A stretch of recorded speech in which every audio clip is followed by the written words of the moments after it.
have to get into HTML code. They want to be able to rely on pedagogical best practices. And rather than creating all those things from scratch, we thought it would be nice to have a set of templates that's really based on pedagogical best practices, that leverages Canvas technology, and that's easy to use. So that instructors who don't have their own instructional design support have some sort of a resource that they can go to, download into their own course, and be able to use without having to be an expert in Canvas or an expert in working behind the scenes with modifying HTML code or some other piece of technology. So that was kind of the initial concept of why we put the templates together and made them available to Canvas. That's sort of the why. Yes. Would you say process-wise there is a whole spectrum? I did what to me was a deep dive and actually worked side by side with a member of your team, Jim Burley. Whereas you can adopt the templates and use them as you see fit, but I would put a pitch out there if you have the time, perhaps like if it's a summer opportunity. I just found it really valuable to roll up our sleeves, and so many times I find myself going, oh no, I didn't. So at least to have that background is helpful, but there are options, right? And here's the thing that is kind of nice about Canvas in general versus some of the previous learning management systems that we did. It already gives us a very structured platform in which to just, I guess, drop content into and organize content. The tools for it are pretty good. I was talking with Cliff about this the other day. In the Teaching Effectively in Canvas pre-semester workshop, we get people who come in at the last minute, not at the beginning of the summer, but at the end of the summer, and they say, all right, I've got to teach next week. Help me design a class. And we're trying to do a course development lightning class, boot camp, and it's too much. You can't do that, even with the easier tools. Templates will help these people at least survive the semester. They may not thrive, but they'll at least be able to survive the semester. So I think that there's a great benefit in having looked at some of the templates that we have available. It gives us a couple of options, and it's a place to start that is very low bar, and I think that's a great way to. Yeah, that was kind of the intent. I should also say, so I'm speaking about these, and Michael was, in terms of a fully online course. Our intent when we built these templates was that they're available and should be helpful to anybody in any format of course. So if you're doing a blended learning course, if you're doing a traditional face-to-face course, if you're doing something in a lab, whatever the format is, it should give you some structure that you can get up and get working on without having to spin everything up from scratch.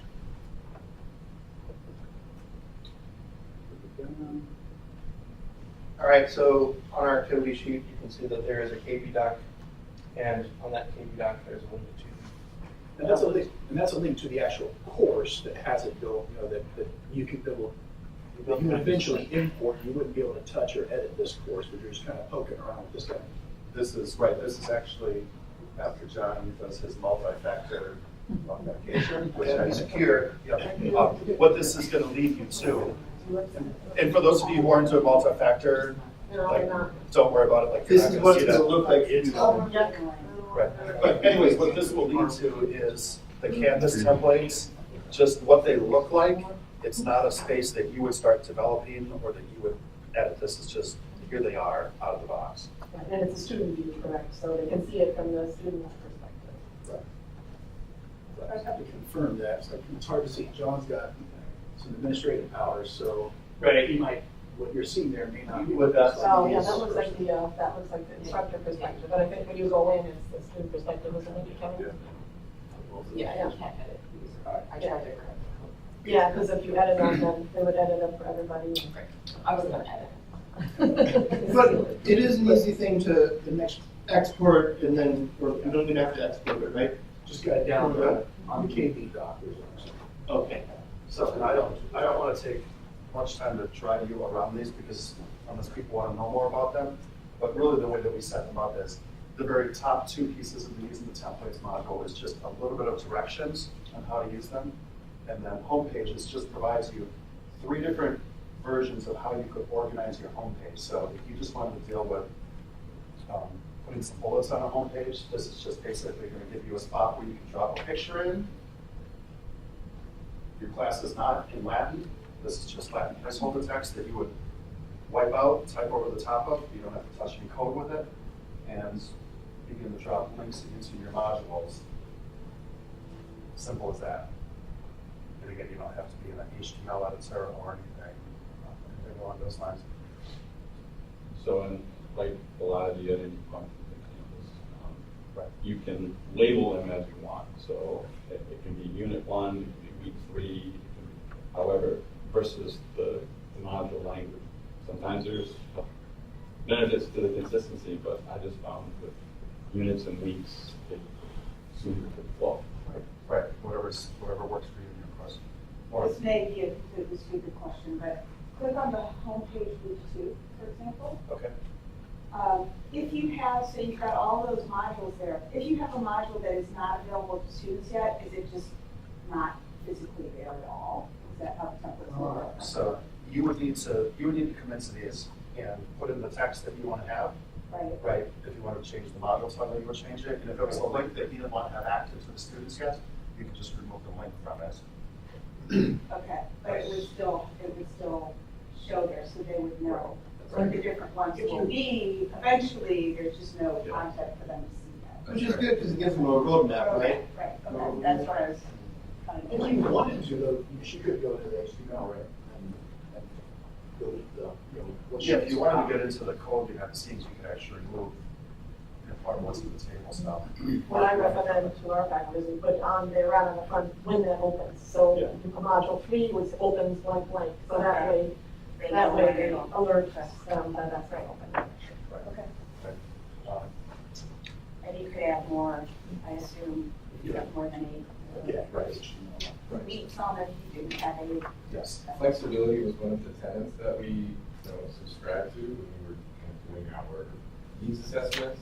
So that flexibility comes hand in hand with ease of use, without having to go into the HTML or to utilize it. Right, and flexibility will also mean simplicity, right? This is obviously a very simple type of design so that it's flexible, so that it's easy to use. The only other piece that I wanted to show you all just right off the bat is, so outside of providing some homepage templates, we also provided 2 different formats. Oops, I'm gonna take back what I said. I'll show you 2 more things. We have a course orientation module, which we sometimes call week 0, just for students to get themselves kind of grounded on things. These are all just kind of placeholder types of areas that if you go into, let's say the course overview, you're just gonna find a lot of suggested information for you to provide to your students. We borrowed this language from Karen's Teach Online UW program, so you don't have to think about the types of things you might want to give your students ahead of time. It's all just sort of recommended. And the yellow is obviously all things that you would just edit out and put your information into. Can we scroll down? Sure. If you're switching from face-to-face to online, I highly recommend adopting this. At a minimum from a structural perspective, but this is just, it's so well written, you guys did such a good job. For instance, the mapping out and then even samples of a week's work plan for students. How much time is involved in taking this 3-credit online course during the 8-week summer session? So that was just great. And in spring, we're hoping to have an active teaching lab on the week 0, where the idea of helping your students succeed in your course, like telling them up front the things that they need to know. A lot of this in face-to-face courses are things that we just make part of our audible conversation or a lecture on that first day, the first week of class. But to your point, in an online course, we sometimes miss that opportunity, and so we often are tempted to just put our content up there and not think about the other things that we do naturally to help our students succeed. So I agree, it's a great way to sort of be reminded that, oh yeah, I have to make this explicit in another format. For universal design for learning is a great reinforcement for the face-to-face courses as well, because oftentimes your students are not paying attention, they're looking around the room to see who else is there, they're checking their emails, whatever they're doing, so they miss out on a lot of that anyway, so it's good to have a second medium for them to be able to see that as well. Footnote I'd add, if you're preoccupied with enrollment, as our small majors are in school community college, I certainly think that might have contributed to a couple students dropping class. And all the more reason, if they know up front it's going to be 12 hours a week, then they should make that decision. That's a good Earlier rather than later. Right, That's exactly. the consequences. Exactly. Yeah. Okay. Last thing I just want to point out to you guys about the templates is there are two different concepts that we put together for how you could organize, call it a module or a unit or a week or whatever your nomenclature is. We structured them all around providing some sort of summary and learning objectives, and then using an absorb to connect framework. The difference between module concept 1 and module concept 2 is that in this case we clearly splits these up into 4 different pages in Canvas. This one is just one long horizontal scroll, and for the sake of time, I'll show you the one that's just organized on one page. And this again just provides you placeholder type information to summarize what this particular module or unit or week is. Space to include what the students should learn. Perhaps you have an image that you want to drop into it. And then down here you start to get into types of things that students might watch or absorb, types of activities they might participate in, next steps. You could organize and work with that to whatever kind of flexibility you need. Go back to presentations, the why study the topic. So this is actually a really big thing in learning sciences. Students need to know why they're studying this, and it's good that you tell them. It's like 1,000 times better than a scientific statistical number. If they can come up with all this on their own. If they can self-generate, this is good for me because of X, Y, and Z. They can tie it to their own life, which is a thing that you cannot do because you do not live their lives. But if they can do that, that's great. That said, I've seen several examples of instructors who will introduce the topic and say, this is why I find it important to me, and that element of personalization is a great way to reach students. Show your humanity, again, very important in an online course, when you don't have that face-to-face interaction all the time, that'd be the way to do it. Another reinforcement that I found with online is setting up a mid to later in course discussion forum where I actually intentionally ask the question, so why did we cover this? And in their own words, they start to parrot what we set out in the learning objectives of the semester. It's really helpful. In addition to the templates Rachel, there's also some other templates for assignments, discussion examples, and a mid-course evaluation that a whole team got involved in.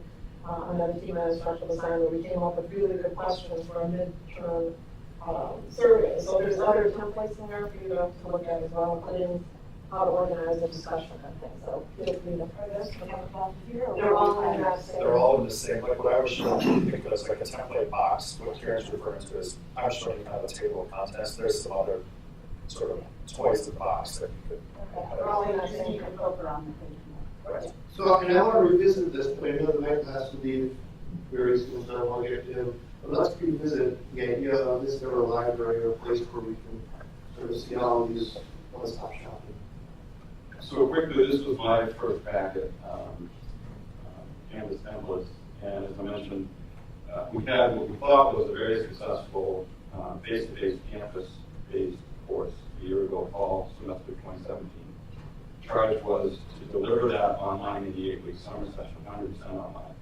It was really anxious about it. Last time I had done full online teaching, it was about 6 or 7 years ago. A lot has changed. So that's why this was really helpful.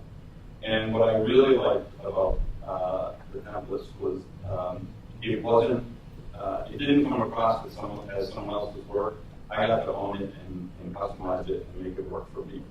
And that's the frustration I had with just the concept of using any individual files that are templates. You often can't mess with them. You can with this, and that's really helpful. Because there were some things I just found, the more I looked at it, I'm like, I don't think I need that. Or, as I mentioned earlier, I want to label it something different. So simple things like that. Students enter the home page. One of the things that, so this is where the side-by-side help from academic technology was really valuable to me. Was we were have a very clear message from our dean and a very kind of just programs of enrollment and branding the school. And so they're greeted by this banner at the homepage with our school's tagline, and we created with professionally active compassionately. And we actually work that into the curriculum of our courses as part of learning outcomes. So maybe over time we'll reduce the size of this or we'll minimize it, but especially for online. So they're greeted with welcome video, welcome to the course information. This is top of the fold. This was the homepage template I used, which I just found great. Really easy to navigate. Forgive my inserted text boxes and arrows here, but white space and made it appealing. I was of the cave person school of just put it all on there, and just had too busy and unorganized homepage. So, and again, I would want to reiterate the great job they did with the templates, of course, overview, technology, etc. Those are things from an instructional perspective. I know for me, I was always thinking about it, but when do I have time to do that? It's done. And the other thing, I really want to compliment the work on the templates, the time and effort and intention they put into the language. It's written in language that I started reading and thinking, boy, the students reading this should make sense. So it wasn't a lot of, it really wasn't jargony, and I appreciated that too. Let's see. So I just found them clean and ordered, just a couple more here. This is a sample of a unit page, and as folks are mentioning, so you start out with an overview. I always put in the unit page template a reiteration of learning objectives that apply to the content of that unit, so that students will know that this is where, and that's all the way through the end of the course. A lot of times, traditionally, I had always deferred, that's at the start of the course, and okay, but to reiterate that and reinforce it, as John was saying, is really important too. And then get into content. There's an opening lecture, provide a transcript there, all the tools that Cam described. And this is the last one. This is the bottom of the fold that says homepage. This is actually a unit page. Whereas was described, go to required readings assignment. This is a little thing, but I thought this was really smart for the just reminders and upcoming due dates, and that's the language that I use. And to have that, you have to populate it with updated information going from one unit to another. But boy, it's a little thing, but those of you who teach a lot know it cuts down on email traffic and questions and what's due when, and it's right there. They're right there at the unit page. They know, oh yeah, and then, of course, with Teams, you embed links to all the stuff that's coming. How does the template help organize your face-to-face teaching? So you talked about moving a face-to-face course online, and what I'm hearing is it caused you to put down in sort of digital writing all kinds of things that you hadn't sort of in your mind. It helped you organize things to be more explicit and sort of, does it also keep you sort of on task throughout the semester? Well, what it does is it... and is it too rigid if that's the case? No, I don't think so. In fact, I will go in and change when I need to or back off on some things and based on student feedback.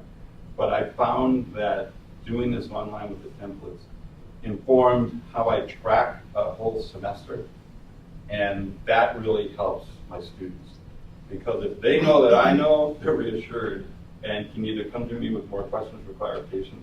And as we all do, I bite my tongue like, oh, if you get read the page or seen in the syllabus. But I have to do that less with this all available. It tracks it better. Yeah. So it's not as if I'm reinventing how I teach. It's just, I guess, giving digital support to what I had already been doing in a way that is a lot more efficient. Yeah. I'm thinking, Karen, of your Teach Online at UW course, and a lot of the comments that I've heard from people who've taken that is, as they think about moving their face-to-face course into an online format, all of the things that they would just sort of do on the fly every semester and maybe they forget about one or two of them, but they're all put down ahead of time and the template actually helps do that, whether you're in a face-to-face course or an online course. That's correct. It's good to organize, as you know, all of that in advance, so you can get all those questions answered, and you don't have to keep getting them asked over and over again, so it does help. Now, for those of us who are not super organized, is it overwhelming to have to think of all of that ahead of time? Like, if I have to design my whole course before I teach it, that's hard. I have a bias about that, and that is when it comes to, so let's say it's a fall semester course and it's early June. If I front load the labor in June, July, and August, it way and exponentially saves the labor and the time. September, October, November, absolutely. And that's after, having taught since the mid-90s college undergraduate courses. I've discovered that. Right. So if it feels overwhelming, roll up your sleeves, go at it, get some help if you can. It's worth every second of time you spend up front for the payoff later. So, as adults, we talk to teenagers and we say, trust me on this, someday you're going to look back and say, I wish I front-loaded all of my coursework in the summer so that in the fall I would do this. But the teenagers say, whatever, you don't know my life. As an instructor, do I have to go through those 20 years of teaching in order to learn that lesson? Or is there a way that you can convince me that actually I should just learn this? Well, it's just, What's the argument? Learn. And I'm actually not sure if you're being real or not. But Because you know me. right, if you're backwards design, if you know what you want students to be able to do when they're done with the course, then you should be able to design the course ahead of time. But then, as the course goes on, getting back to what you were saying, Michael, that you see, students are struggling with this, so you add something else into what you already have. But your end goal is still the same. You still want them to come out with certain abilities. So to front load a course in general seems like the way you're supposed to do it.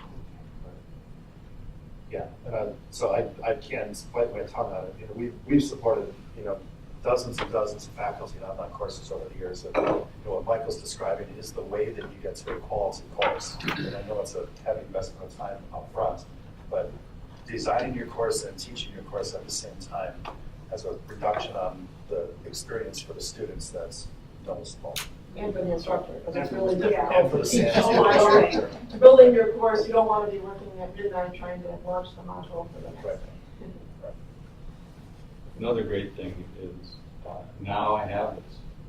So I teach 4 3-credit undergraduate courses every semester. So for me, that becomes impossible. I can't design on the fly. I can't. It's just impossible. So to have that time in the summer, to have that work done for me, and to be able to manipulate it in a way that's going to work with how I deliver the course, it's just really good. And the way I kind of see this, like many technologies with my group, is that once we started introducing them and the instructors started having to plan in advance, the course became better than when they were just teaching traditional courses on the fly at the moment, what am I going to do tomorrow, right? So technology almost forced a pedagogical change that should have been there from the beginning, Right. in my opinion. I think that's an opinion shared with people that I've spoken with as well.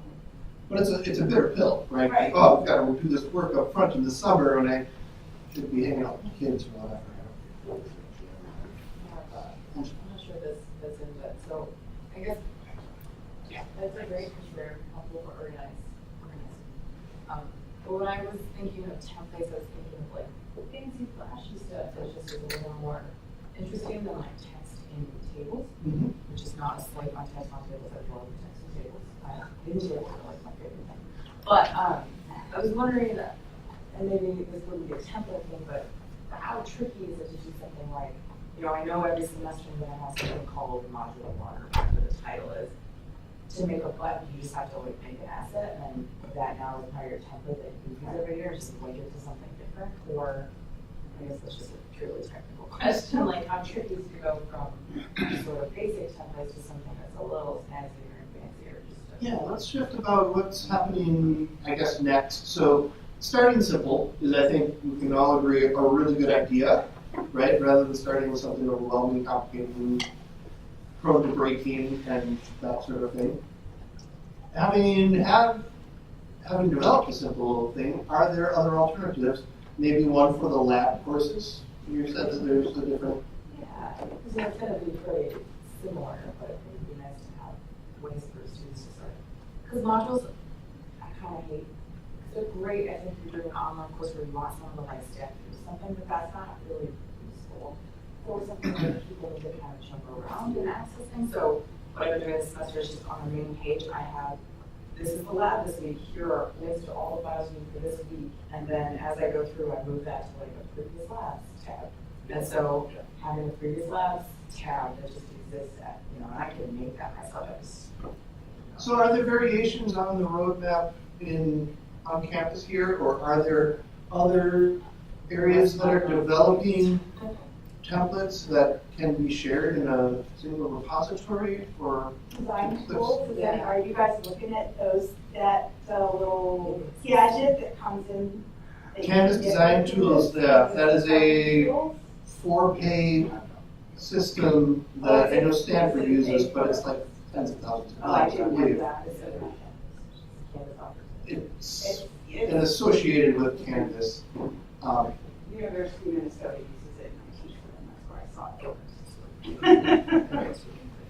And so they give you lots of options. It adds those And things like what pretty you're talking about. flashy optimizations and does so in a way that I've heard was initially not always stable, but has become more stable as things I have didn't know that changed. it cost money. One of my surreptitious reasons for being here was to I was gonna let the hour play out, but to make sure that we understand that at present, the templates as provided are what you see is what you get. God bless you, enjoy them, go your merry way. We're not providing a lot of support on them. So, and part of it is because it's a very fine line between developing a very cool thing. This was kind of a finite effort coordinating with those online course production team to develop, and that's great. And we expect there will be some modifications as the year goes by, but we're not going to be really diving into the lot of resources right now. We just have not been able to allocate that. So, because we know with in any piece of software the past 10 years, everything can be made very cool, flashy with a lot of third-party plugins and neat little add-ons, but right now we're not doing that. One of the things I do want to comment on is the templates themselves are, I'm not saying that they'll get you where you want to go with this, Angela, but they're built to be flexible enough that if you have the ability to create some assets on your own that you feel are more flashy and pizzazz-based, you can drop them in. I wish my colleague Kevin was going to show part of the course that he was working on with Professor Dave Cook from Cadiz Theology. And that course it's got a really elegant image on the front page that is being co-developed for Dane.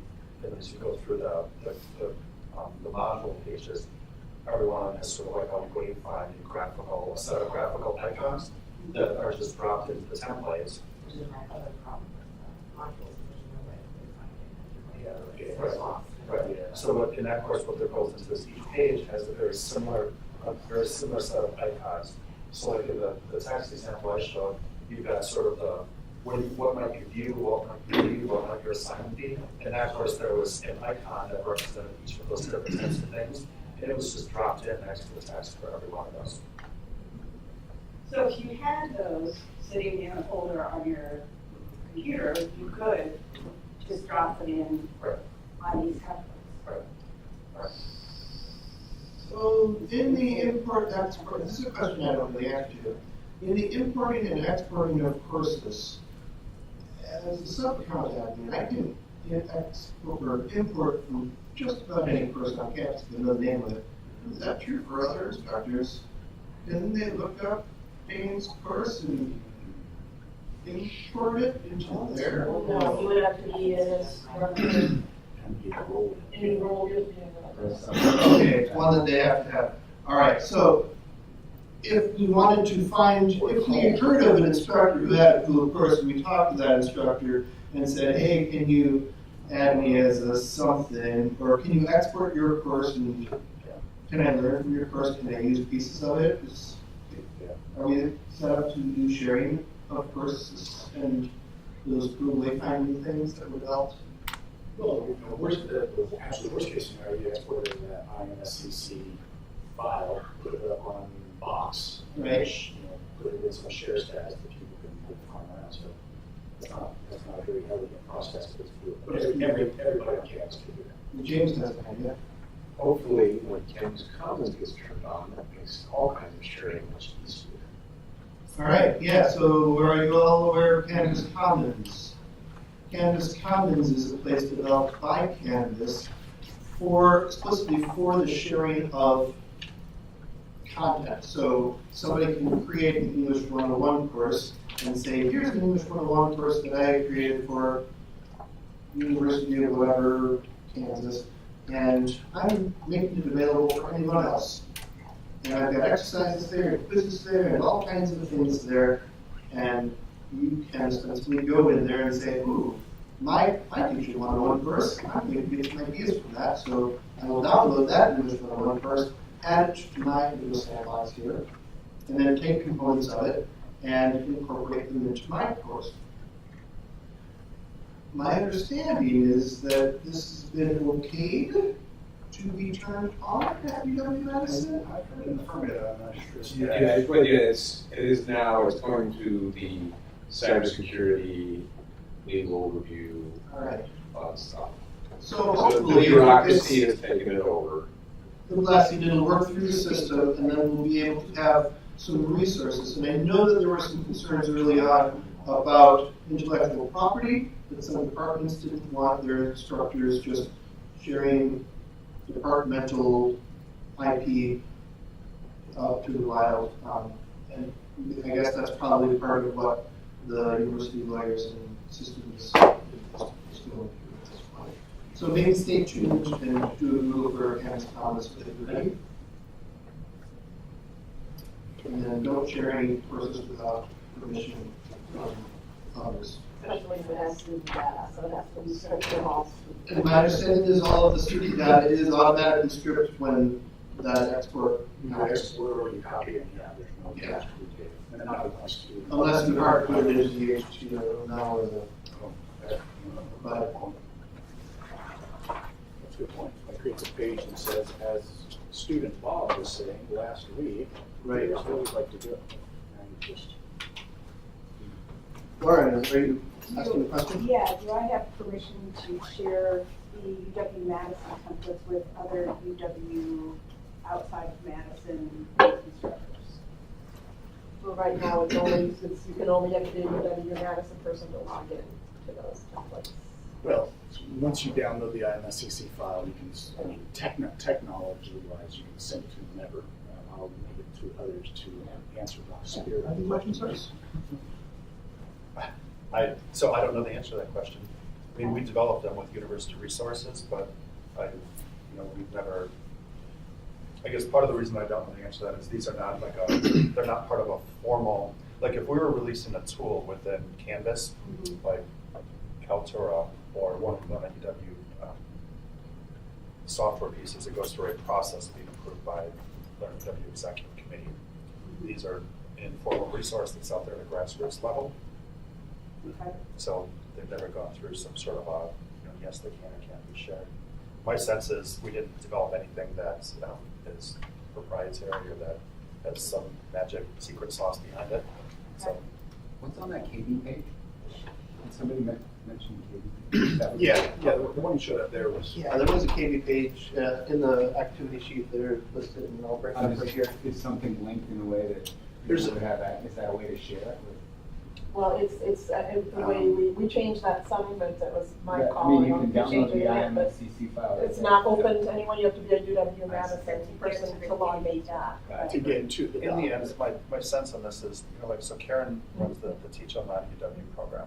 So there's the website that is the Design, Teach, Engage website that's open to the public, that is all based on best practices and things that happen within UW. I think what we've developed in these templates is all best practice based, and it's not anything that has any technical, wizardry behind it that's, UW would want to maintain. So my, honest sense is if you were to share with somebody, it's probably just fine. It would be within UW system, it just wouldn't be Madison. Yeah, so it's, right. One of the other things that when we talked about why templates that we didn't mention that I think would be good to mention is they look great on the Canvas mobile app.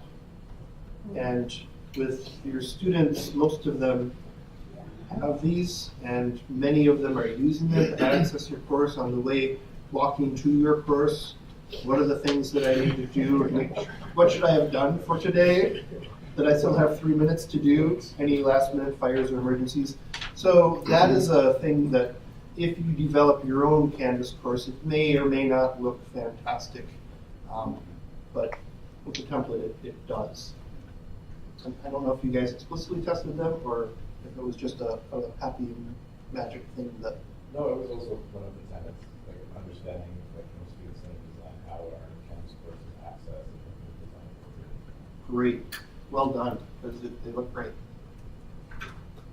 Whereas, the hidden tables, not so much, Yeah, so much. They're not real friendly with responsive. I should check on it. John, I sense we don't need to do this right now. If anybody are interested, I don't have access to this kinesiology course I was speaking about that Kevin worked on. I do if you want me to show it. I just sent John a link to something I have in a Google slideshow that we can use for a Canvas partner to show them some examples. So if you want to see what that looks like, we can pull it up and take a look at it.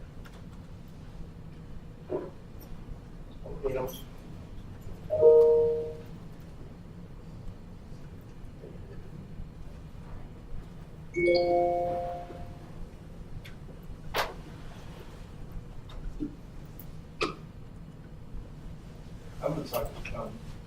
One of the first things that went on John's board was color scheme. Yeah. So, right. I mean, we basically designed this with an absence of color scheme. Right. We just worked with what was in Canvas, just out of the box. There's, we're relying on the Canvas style sheet. We didn't do anything with the colors on it. Mark, I don't know if you have any comments on, is there something that could be done with the color scheme from what we designed, or is that more of just a Canvas setting? I think if we can actually just drill in, Jeff, to your concern, you're talking about the red. Yeah, like for example, this. Yeah. I think it's too Bar. bulky. I want a different color, a little smaller. Can you just be a little more specific where? I think the banner is too large. Sure. So that's no problem. You can absolutely change the color on that. Can I reduce the size of it? You absolutely can. Yep.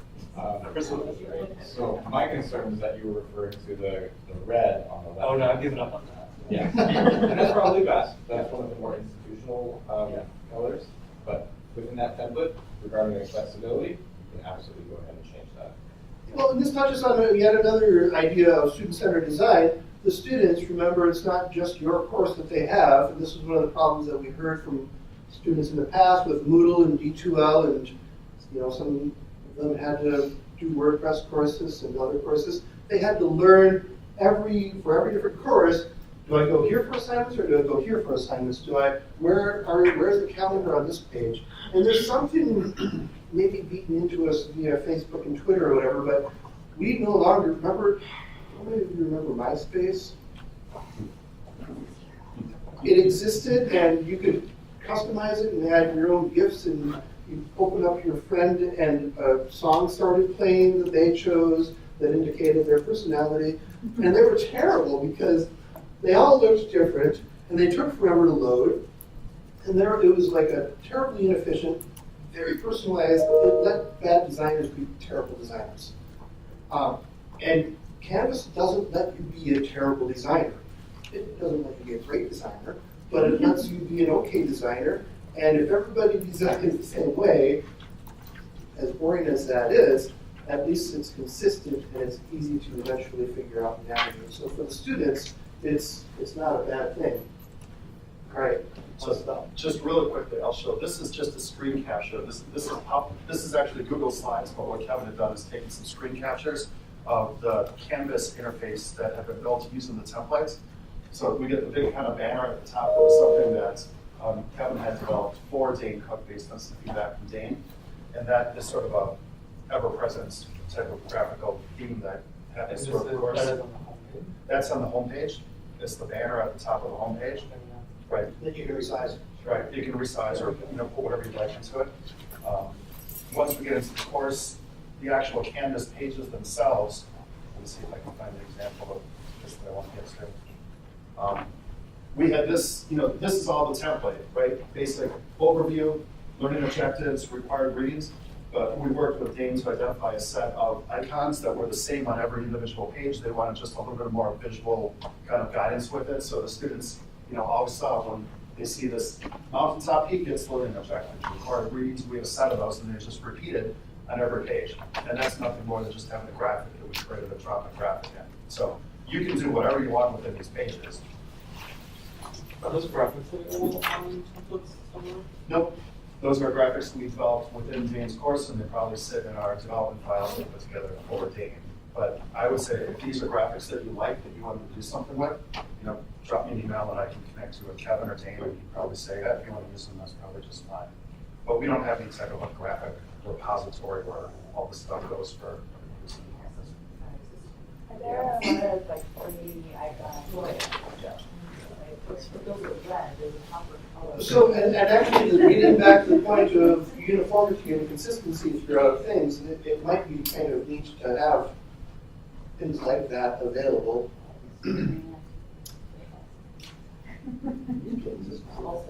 Wow. Yeah, that's a very pain physical activity performance type thing. One of his activities in this course was actually having students walk up Basco, and they were comparing did something of a comparison on how much pain they felt as they walked up the steep side of Basco. There's some physical activity that fit well with the painful look of that icon. As long as we have Google Slides up, I'd like to just show you all this. Have you guys all seen this closed captioning thing here? When I click on it?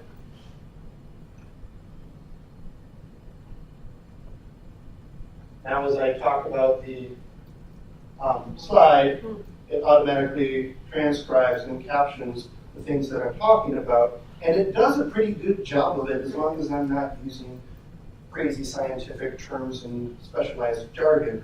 So if you're giving a lecture with Google Slides, as a nice little bonus tip, this might be a thing that you will either find super distracting or reinforcing of another mode for the students to both hear and see what you're talking about. So that's a fun thing I just wanted to share. There's also the Q&A. So does that get saved as a transcript? Thus far, it does not get saved anywhere. Okay. So the best use that I can think of for this, besides initial, it doesn't even pick up my ums. That's nice. So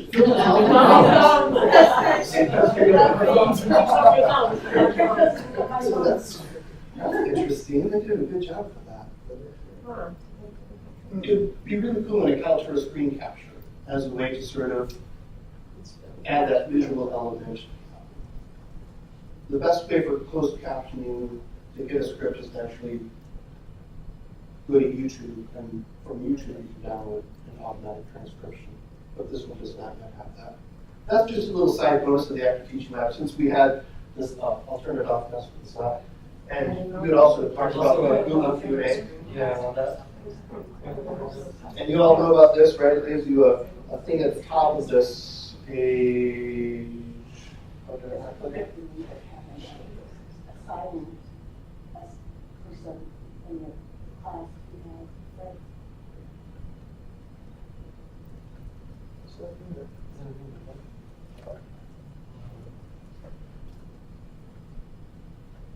Yeah, the Google Q&A with the audience tools.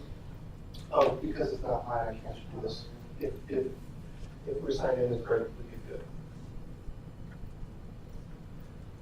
But that's another way to get student feedback.